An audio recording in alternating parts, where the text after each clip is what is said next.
तो वैसा ही penny stocks भविष्य में धमाका मचा सकती है। इसीलिए पेनी स्टॉक्स में इन 3 चीजों को हमें जरूर देखना चाहिए।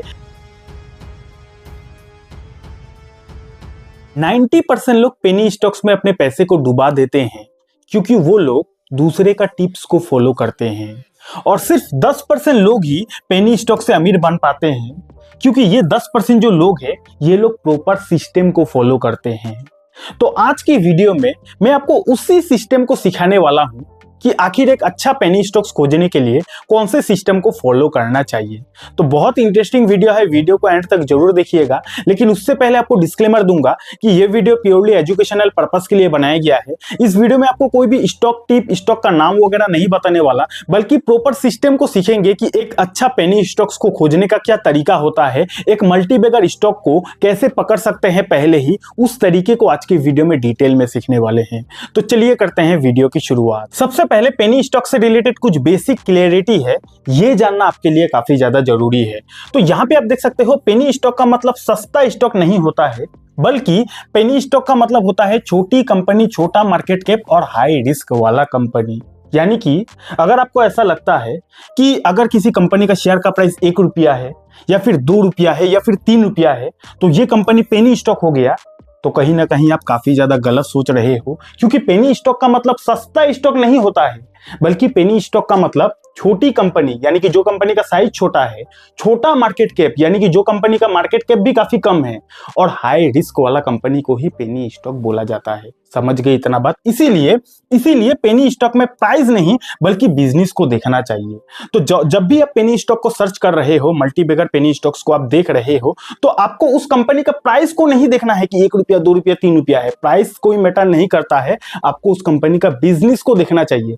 प्राइस देख के जाओगे पूरा पैसा डुबा दोगे, बिजनेस को देख कर जाओगे तो बिजनेस भी आगे बढ़ेगा, आपका पोर्टफोलियो भी आगे बढ़ेगा। समझ गए इतना बात? तो इसीलिए बेसिक क्लियरिटी में मैं आपको इतना ही बताना चाहूंगा कि पेनी स्टॉक में स्टॉक का प्राइस नहीं बल्कि बिजनेस को देखा जाता है। समझ गए इतना बात? अब समझते हैं कि आखिर एक अच्छा पेनी स्टॉक्स को कैसे खोजा जाता है। सबसे पहले आपको फोकस करना है फ्यूचर ओरिएंटेड बिजनेस में। यानी कि देखो, जबकि हमें पेनी स्टॉक में जाना है और जबकि हमें पता है कि एक पेनी स्टॉक्स हमारा पैसा पूरा डुबा भी सकता है, पेनी स्टॉक में काफी ज्यादा रिस्क भी होता है, तो इस कंडीशन में हमेशा वैसा पेनी स्टॉक यानी कि वैसा बिजनेस में हमें जाना चाहिए जो बिजनेस का डिमांड फ्यूचर में हो। यानी कि फ्यूचर ओरिएंटेड बिजनेस से ही हमें पेनी स्टॉक्स को खोजना चाहिए। ऐसा बिजनेस जो बिजनेस का डिमांड आने वाले 10-20 साल में काफी ज्यादा दुनिया में बढ़ सकता है, वैसा सेक्टर से ही हमें पेनी स्टॉक्स को खोजना चाहिए। समझ गए इतना बात? यहां पे आप देख सकते हो कि जो बिजनेस का डिमांड फ्यूचर में काफी ज्यादा बढ़ सकता है, यानी कि आज 2026 से 2036 में, 2040 में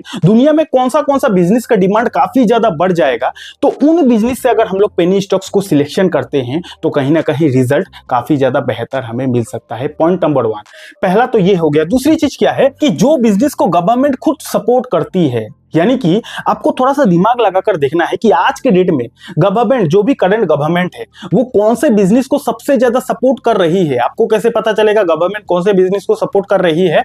आप देखना कि कई बार गवर्नमेंट जो है कुछ बिजनेस में अपना PLI स्कीम लाती है, कुछ बिजनेस में गवर्नमेंट सब्सिडी देती है।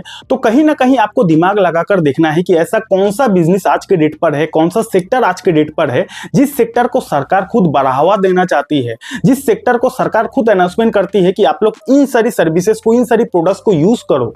वैसा ही बिजनेस को बोला जाता है फ्यूचर ओरिएंटेड बिजनेस। और वैसा ही बिजनेस से अगर हम लोग रिसर्च करके कोई पेनी स्टॉक्स में इन्वेस्टिंग करते हैं और अगर वो पेनी स्टॉक यानी कि अगर वो कंपनी चल जाती है तो कहीं ना कहीं हमारा पोर्टफोलियो भी भविष्य में काफी अच्छा ग्रो कर सकता है। समझ गए इतना बात? तो गवर्नमेंट पर हमारा फोकस होना चाहिए कि कौन सा सेक्टर पर गवर्नमेंट काफी ज्यादा पुश कर रहा है। नेक्स्ट क्या है कि या फिर जिस बिजनेस में टॉप रिचेस्ट पर्सन इंटरेस्ट दिखाता है, यानी कि जो दुनिया का सबसे रिचेस्ट पर्सन है, काफी ज्यादा अमीर व्यक्ति है आज के डेट में, वो बड़े बड़े व्यक्ति कौन से बिजनेस पर आज के डेट में काफी ज्यादा इंटरेस्ट दिखा रहा है, कौन से बिजनेसेस पर आज के डेट में जो अरबपति लोग हैं वो लोग इंटरेस्ट दिखा रहा है, इन्वेस्टमेंट हेवी कर रहा है, उन सारे बिजनेस को ही बोला जाता है फ्यूचर ओरिएंटेड बिजनेस। क्योंकि आज के डेट में जो बड़े बड़े अरबपति है ऐसे ही तो उल्टा फुल्टा बिजनेस में थोड़ी ना पैसा लगाएगा, वैसा ही बिजनेस में वो लोग पैसा लगाएगा जो बिजनेस फ्यूचर में काफी ज्यादा बढ़ सकता है। तो वैसा सेक्टर से, वैसा बिजनेस से अगर हम लोग पेनी स्टॉक को सिलेक्शन करते हैं हैं तो कहीं ना कहीं हमें रिजल्ट जो है काफी ज्यादा बेहतर मिल सकता है। नेक्स्ट है छोटा पॉकेट बड़ा धमाका। इसका मतलब क्या होता है कि जो कंपनी है तो बहुत छोटी लेकिन क्लाइंट काफी पॉपुलर है, बड़े बड़े कॉन्ट्रैक्ट मिल रहे हैं, ऐसे कंपनी फ्यूचर में काफी ज्यादा धूम मचा सकता है। यानी कि मान के चलते हैं कोई XYZ नाम का कंपनी है, जो कंपनी का साइज काफी ज्यादा छोटा है, ये कंपनी एक पेनी स्टॉक है, जबकि ये कंपनी एक पेनी स्टॉक है, लेकिन इस कंपनी का जो क्लाइंट बेस है यानी कि इस कंपनी का जो कस्टमर बेस है काफी ज्यादा पॉपुलर है। जबकि कंपनी का साइज छोटा है लेकिन जो कंपनी का कस्टमर है, क्लाइंट बेस है, काफी ज्यादा बड़े बड़े लोग हैं, पॉपुलर है, तो कहीं ना कहीं वो कंपनी को बोला जाता है छोटा पॉकेट बड़ा धमाका। कंपनी का साइज छोटा है लेकिन अंदर ही अंदर कंपनी काम बहुत बड़ा कर रही है, क्योंकि जबकि ये कंपनी का साइज छोटा है लेकिन क्लाइंट इतना बड़ा बड़ा कैसे, जरूर इस कंपनी का प्रोडक्ट्स में जोरदार दम होगा, इसीलिए इस कंपनी का जो कस्टमर है काफी ज्यादा प्रीमियम कस्टमर है। तो कहीं ना कहीं आज के डेट में कंपनी पेनी स्टॉक हो सकती है, लेकिन ये सारा कंपनी भविष्य में काफी ज्यादा मल्टीबैगर बन सकती है। इसीलिए हमें देखना चाहिए कि अगर कोई ऐसा पेनी स्टॉक है जिस कंपनी का क्लाइंट बेस जो है, जो कस्टमर बेस से काफी ज्यादा पॉपुलर है, बड़े बड़े नाम है, तो वो कंपनी कहीं ना कहीं भविष्य में काफी अच्छा कर सकती है। नेक्स्ट है सेल्स प्रॉफिट एंड मार्जिन पर कंपनी का अगर कंसिस्टेंट ग्रोथ देखने को मिल रहा है।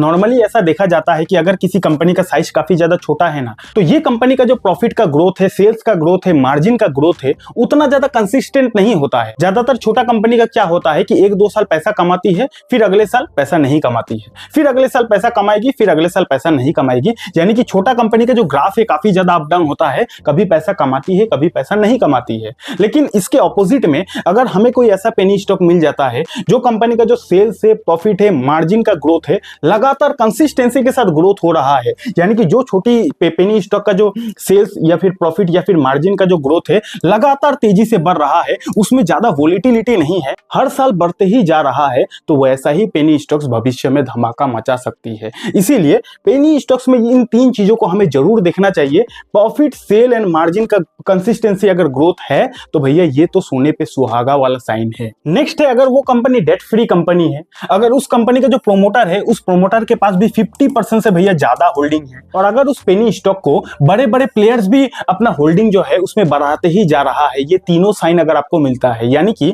अगर कोई ऐसा पेनी स्टॉक है जो पेनी स्टॉक डेट फ्री है, यानी कि कंपनी का साइज तो छोटा है लेकिन देखा ये गया कि कंपनी डेट फ्री कंपनी है, कंपनी के अंदर कर्ज ही नहीं है। नॉर्मली ऐसा देखा जाता है कि छोटी साइज की कंपनी में काफी ज्यादा डेट होता है, लेकिन उसका ऑपोजिट अगर कोई ऐसा हमें पेनी स्टॉक मिल जाता है जिस कंपनी का जो डेट है एकदम है ही नहीं, डेट फ्री कंपनी है, ऊपर से प्रोमोटर के पास 50% से ज्यादा होल्डिंग है और प्रोमोटर ने अपने होल्डिंग को प्लेज भी नहीं रखा है, उसके बाद बड़े बड़े प्लेयर जो है धीरे धीरे अपना जो स्टेक है उसको इंक्रीज करते ही जा रहा है, ये तीनों साइन अगर मिल जाता है तो काफी ज्यादा पॉजिटिव साइन होता है। क्योंकि नॉर्मली छोटी कंपनी में ना तो प्रोमोटर होल्डिंग ज्यादा रहता है, ना तो वो कंपनी डेट फ्री कंपनी होता है, और ना तो उस कंपनी में बड़े प्लेयर्स की एंट्री रहती है। लेकिन उसका ऑपोजिट अगर ये तीनों इंडिकेशन मिल जाता है तो कहीं ना कहीं ये काफी ज्यादा ग्रीन सिग्नल होता है, और ऐसा कंपनी ही भविष्य में मल्टीबैगर रिटर्न देने का क्षमता रखती है। समझ गई इतना बात? अब कुछ इंपॉर्टेंट पॉइंट्स है वो जानना हमारे लिए काफी ज्यादा जरूरी है। कौन सा इंपॉर्टेंट पॉइंट है कि पेनी स्टॉक खरीदने से पहले एक बात आपको जानना पड़ेगा कि पेनी स्टॉक्स में